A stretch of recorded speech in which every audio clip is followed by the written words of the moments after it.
Hello. You are listening to the Grieving Parents Sharing Hope podcast. We are here to walk with parents on their unwanted journey of child loss, guiding them to a place of hope, light, and purpose, not in spite of their child's death, but as a way to honor his or her life.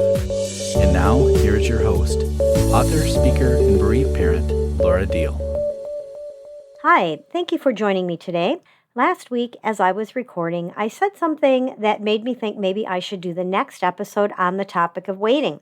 Then within the hour of that, I went live on YouTube, and the verse I pulled from the Blessings of Hope box was Psalm 130, verse 5, which says, "I wait for the Lord, my whole being waits, and in his word I put my hope." And that seemed to confirm it, so here we are.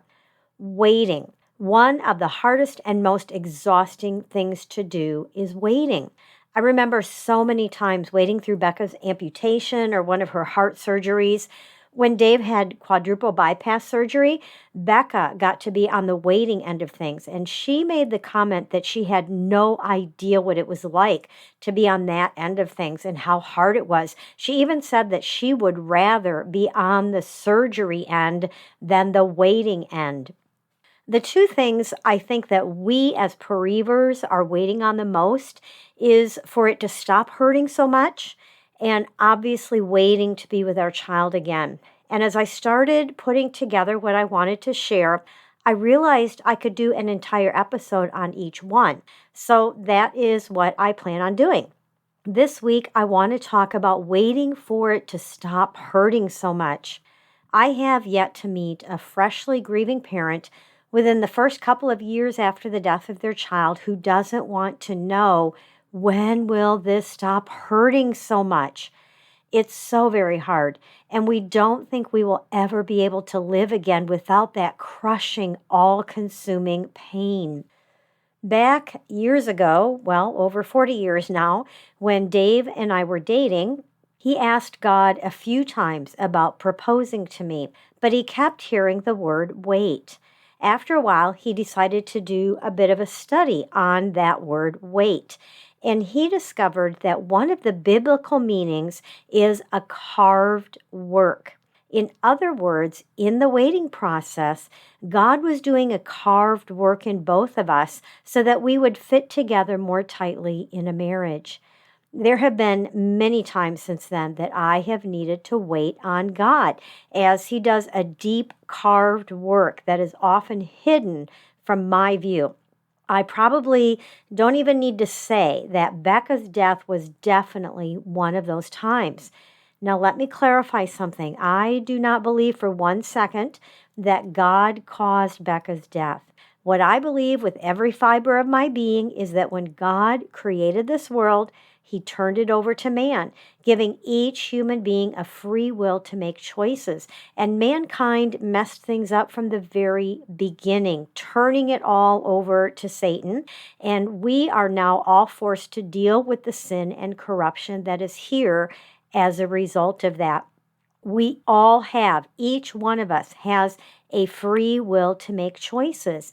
And those choices can literally be deadly to others. Now, in Becca's case, it was the decay, the corruption, and the illness that the enemy was able to release on this earth because of man's choices that so deeply affected our daughter in getting cancer and then later having heart failure because of one of the chemo drugs. Trusting God with our lives does not mean that nothing bad will ever happen to us. What it means is that when these horrible tragedies happen here on this earth, in this corrupt world that we're living in right now, he is with us every second, even when we can't see him or feel his presence. As we wait on God to bring us through this dark, dark place, resting in him, crying and screaming at him, and allowing him to be God in the middle of our mess, he is truly doing a carved work that is hidden from our view. And I want to encourage you to keep waiting through the pain, the suffocating darkness, and the grief that is so deep it has no words. He is with you, and he is at work in you. I promise because He promises. And the other reason that I know He is at work in you is because He has been at work in me.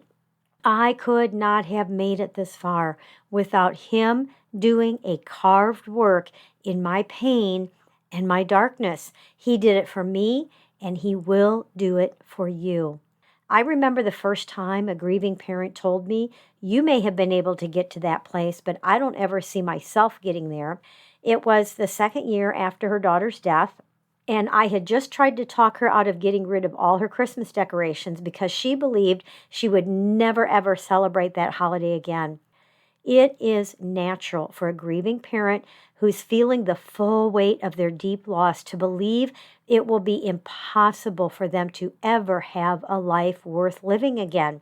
In fact, I don't know if I've ever met a grieving parent who didn't struggle with feeling that way for those first few months or years. Do you remember the angel's response when Mary asked how she could become pregnant as a virgin? The answer that she was given is found in Luke chapter 1, verse 37, and she was told, "For with God nothing is or ever shall be impossible." And we have something powerful that Mary didn't have. We have the Spirit of God actually dwelling inside us full time, 24/7. So if He is in each one of us, then nothing is too difficult or impossible when we turn it over to God who is living inside us and we allow Him to do the needed work. Do I still struggle? Yes, I do, without a doubt. On the day that Becca had been gone for 10 birthdays, I cried all day. Just last week, for whatever reason, the old song of Twyla Paris, "The Warrior is a Child," came to my mind, and it was one of Becca's favorite songs. Might even consider her theme song. So I pulled it up and I played it, and I had a really hard cry, which I haven't done in a while, just because I miss her so much. But that spark of hope never leaves me. I won't let it. I have hope that it will get brighter again, even when I have those dark times. I have hope that God has joy and laughter in my life again. I have hope that this is only temporary because I am going to see Becca again someday. Hope is in me because the giver of hope is in me, and the same giver of hope is in you, which means hope is in you. And the giver of hope is in my friend I shared about who thought she would never be able to celebrate Christmas again. I was glad to hear that she did get rid of some of her things, but not everything at that time. And it did take a couple more years, but she did get back to putting up a few decorations and doing some of her Christmas baking again. She did get to that place she thought she would never get to, from her place of hopelessness and darkness. Now, just talking to her fairly recently within the last year, she has still never gone all out and done Christmas decorating, but she also doesn't have small children at home either. But she does put up decorations and she does celebrate Christmas. It is easy for someone on the outside looking in to be able to see hope in someone else's future. But hope is not something that can be forced onto another person. When you're the one on the inside trying to dig yourself out of a black pit that you were hurled into, hope is almost impossible to see, much less believe in. And it sure doesn't help to have those who have never lost a child try to pump hope into us. I don't believe the saying that time heals all wounds. I don't know if anyone's told you that. It's probably something you've heard of before, but I believe that it's what you do while you wait that brings measures of healing. I know that sounds like it might be like an oxymoron, doing something while you wait. But to give you some more hope here, let me share with you some things that I have found that help me during that waiting time, the times when I just want to go back to bed and ignore life, because even then, deep down, I also want to get past the roadblock that has me feeling overwhelmed and ready to give up on things. One time, I found myself writing an email to someone, dumping out all of my woes, my pains, my frustrations, and that did three things. First of all, it let me see if the things that I was upset about were really valid or not. It got that yuckiness out of my system, keeping me from holding on to it, kind of detoxing, I guess, emotionally. Because when I hold on to things that make me feel discouraged and depressed, I start seeing myself as a victim and having kind of a martyr mentality, which no one around me appreciates for good reason. And I'm also affected physically. My body starts to shut down. And the longer I hold on to it, the longer it takes me to recover once I let go of those things that are just pulling me down. And then the third thing when I wrote this email was that writing it out also gave me a different way of looking at things and even possible solutions to get around some of the things that kind of sucked me under at the time. Now, after I reread the page and a half that I'd written to my friend, I canceled the email instead of sending it. Why? Well, because she really didn't need to have me dump on her like that, and I felt better. So it really didn't need to be sent. So the next time you are feeling that overwhelming sense of, I can't do this, I can't go on, I give up, I suggest have a good cry if you're like me, and then tell someone in writing what is going on inside you. You don't have to be an author, you don't have to be good at grammar, just write it out. And if you don't know who to write to me if you want to. And then when you read through what you have written and have had somewhat of a release, don't send it for the same reasons I didn't send mine. And then if you need to go back to bed, do that too, because this grief journey really is about you, especially if you are in the first couple of years and in survival mode. Another suggestion I have is to force yourself to do something physical as self-care to release some of the pressure to make you feel better. Now, I suggest something physical because that spills over into making us feel better emotionally, mentally, and even spiritually. My father-in-law was known to say, sometimes the most spiritual thing you can do is get some sleep, take care of our bodies. It doesn't have to be something big. How about just a walk around the block or a nice warm bath with candles? Maybe only eat 2 cookies instead of 8 or half the bag. I cannot emphasize enough how important self-care is in our grief, especially when we don't care one bit about what happens to us. We need to do what we can to take care of ourselves, even if it's just little things. Make sure you're drinking extra water, whatever it is, but take some steps for self-care. And like I said, even if you don't care, take care of yourself anyway in some little ways. Because once you get to the point where you do care, it's going to be a lot harder on you if you haven't been doing little things along the way. Now, I want to talk about our perspective, which is so important, especially when we're waiting for enough healing of our shattered heart to stop hurting so bad. Our perspective also has a lot to do with how quickly we're going to get through the horrific darkness and that stabbing pain. If we feel hopeless, we won't do anything to move in the direction of learning how to live a life of meaning and purpose again in a way that honors the life of our child. Now, I want to remind you again that we need to have a perspective of hope, that it is even possible to find our way out of the suffocating darkness. And most often, that comes by seeing others who have been in that same place after child loss, that they are now living a full life within the sadness of missing their child.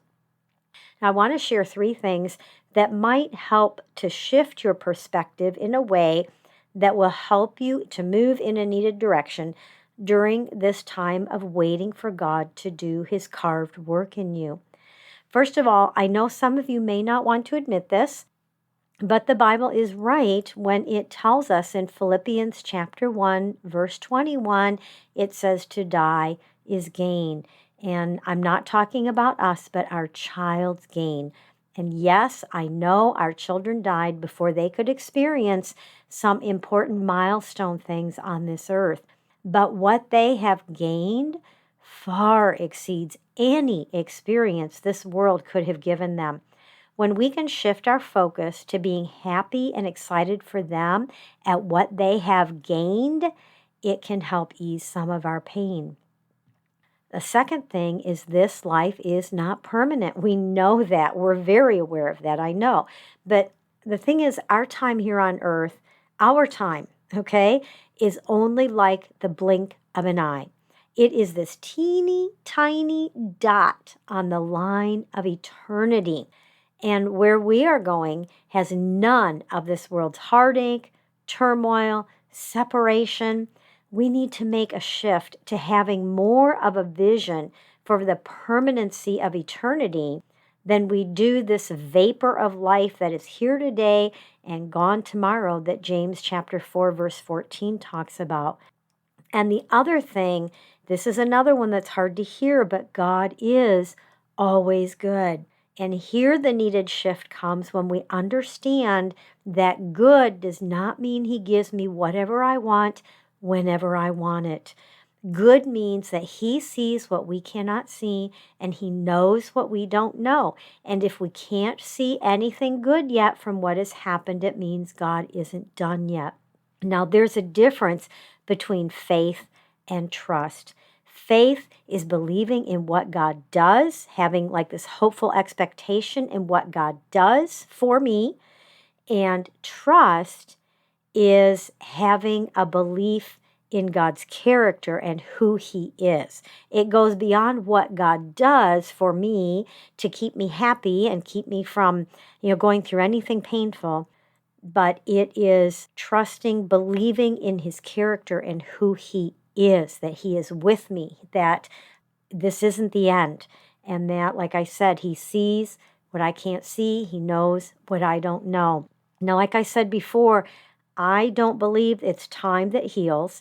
It's a combination of what you do with your time while allowing God to do a carved work in you while you wait. Saving $1 at a time in a piggy bank doesn't seem like much, but each time you add another dollar, it grows. And adding $1 at a time can eventually turn into literally hundreds of dollars.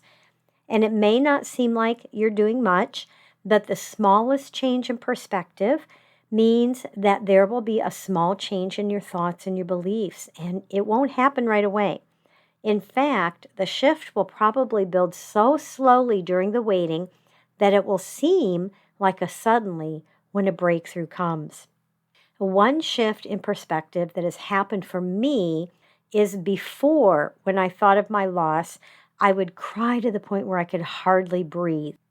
And instead, it's gotten easier and easier to think of Becca's gain and to let my mind imagine what it's like for her in heaven, moving me in the direction of peace so that I can not only function, but live a fulfilled life until it's my time to join her. So I want to just encourage you to ask the Lord to help get your piggy bank started with these tiny shifts in at least one perspective.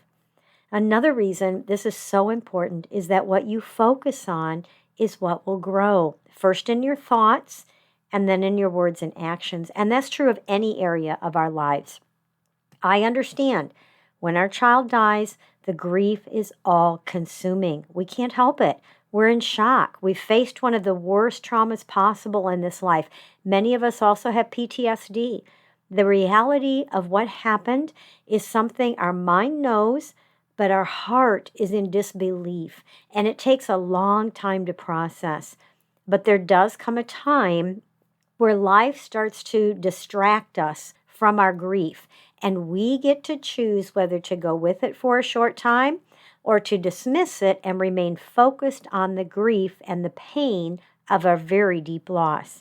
And when those opportunities happen, if you continually choose to focus on the pain and the earthly loss of your child, it's going to continue to grow and it's going to continue sucking you under, feeling like you're being tossed around by the crashing waves forever, unable to catch your breath. And that is a terrifying thought. And I do remember having them.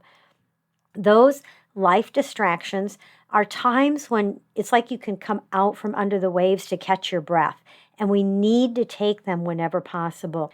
But you can do even more than that. You can get to the point where you can make a conscious decision to think about what and who you still have in your life.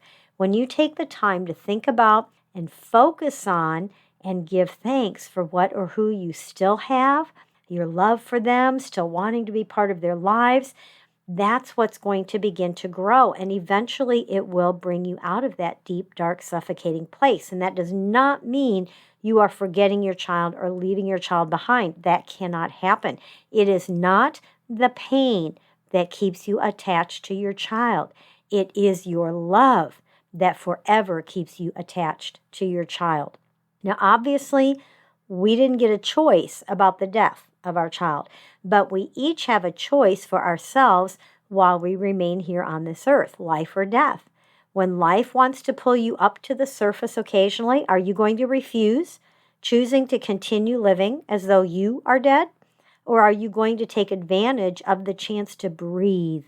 As you make that choice again and again, you will eventually find yourself focusing more on and being thankful for the life your child lived instead of being stuck in the pain of his or her death. We can't just wish this pain wouldn't be so intense.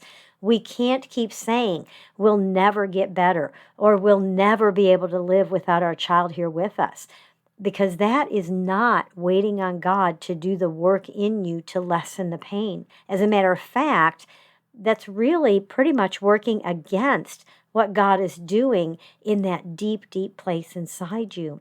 I remember during those first couple of years how I would go to God over and over again with my pain and my wondering, my feeling so worthless and useless in my paralyzing grief. And over again, he would tell me it was okay to just rest in him, lean on him, cry to him, and more than anything, to trust him and the deep work he was doing in me. Now, this may sound really strange, but there is somewhat of a release in accepting the fact that this is normal for losing a child, and to allow yourself to rest in God to bring his healing in his way and his timing. There was one time I even heard God ask me in my heart, can you hold on in this place? Because I am here with you. And my response I wrote in my journal was, Lord, whittle away. I'll wait while you do this carved work, whatever it is. Just be my strength and my hope through it, please. Another time, God led me to Philippians chapter 4, verses 4 through 8. And verse 8 is probably familiar to you.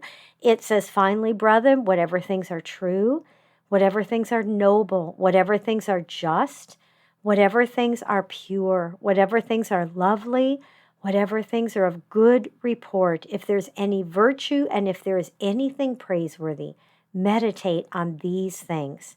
Now, I wrote down each portion of this verse, and then I made myself think of those things and write them down, such as whatever things are true. And I wrote a whole page of what was true in my life, truth based on what God says. And I went through the whole verse that way. Every slight shift in perspective would help pull me a little bit more out of that place of pain and darkness to a place of being able to function again and eventually feel like life was still worth living. I wish I could tell you that at a specific point in time, the deep suffocating pain will stop, but I can't. What I can tell you is that it will. Probably not as soon as you want it to, but it will. How do I know? Because it happened to me and to countless other parents who also did not think it ever would. I want you to tell yourself out loud, if Laura can do it, if her friend can do it, if others can do it, so can I with God's help. I believe within the waiting process of our painful grief, God is doing a very deep carved work in each one of us, something that goes way beyond anything that makes sense in the suffocating darkness. Like I said, it probably won't happen as fast as you want it to, but by the power of the Holy Spirit, you will not always be in this painful place.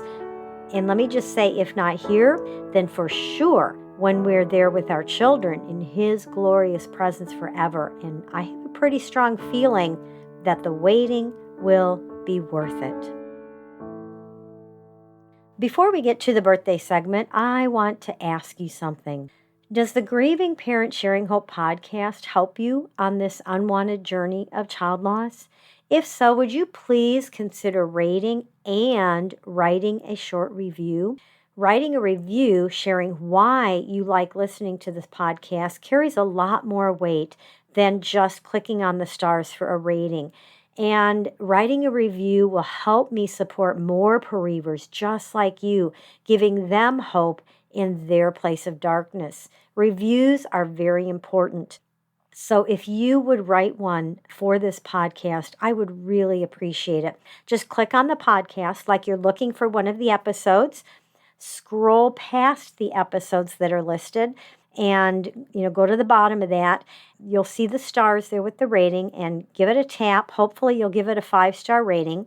And then underneath that, it will say write a review. Now, you might have to scroll down just a bit further, maybe below a review or two, to find where it says write a review, but it will be under those stars somewhere. Click on that, and then just write a sentence or two on why you like to listen to this podcast or why you think others should listen to this podcast. And once again, I really do thank you for just taking, 90 seconds or so to write a review for this so that it will help other bereavers find this and choose to listen and get the hope that you're getting as well. Let's go ahead to our birthday segment for this week. Jason Turner was born on May 20th and is forever 36. Zach Sexton was born on May 20th and is forever 36. Isaiah Santel was born on May 22nd and is forever 16. Kyle Terry was born on May 24th and is forever 28.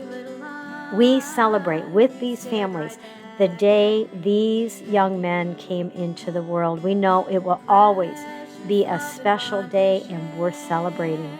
If you would like to have your child's birthday announced the week of his or her birthday, I would love to be able to do that for you. Just go to gpshope.org/birthdays.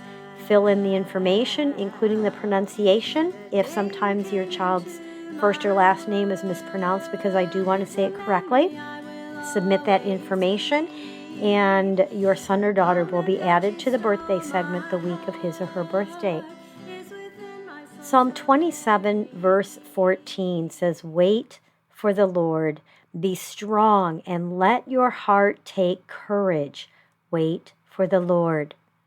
In our darkness, we're waiting a long time because God is doing a carved work, and He will even let us believe that He's betrayed us and let us be angry with Him as He is at work in our darkness. He continues, though, knowing that someday we will understand, and that someday may not be until we are reunited with our child.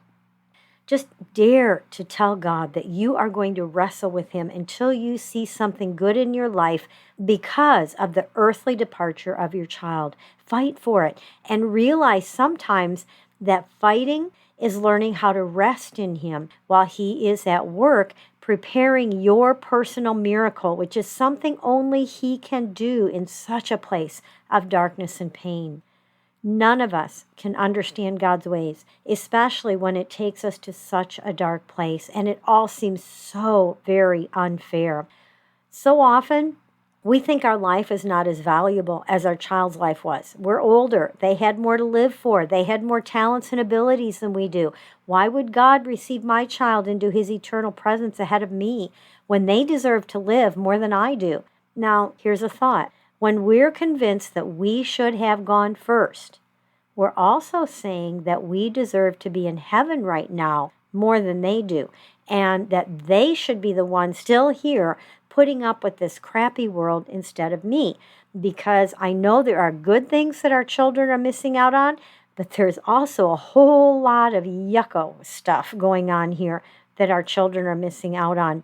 And so when we're saying it should have been me that died, we're saying I should be the one that's out of here and my child should still be here in this world facing all the crap and stuff that I'm facing, that the rest of us have to face.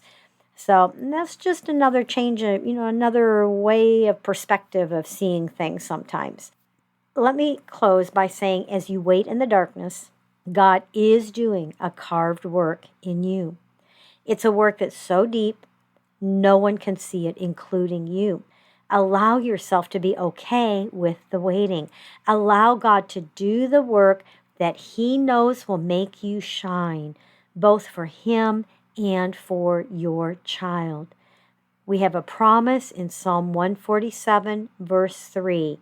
He heals the wounds of every shattered heart. Thank you, Lord, for that promise. And may it come to pass to every one of these parents, bereavers, who are listening to this episode. And as you wait, hold on to the hope that it won't always be this dark and painful. If you don't have your own hope, you can lean on and borrow mine. So hold on. Pain eases. There is hope.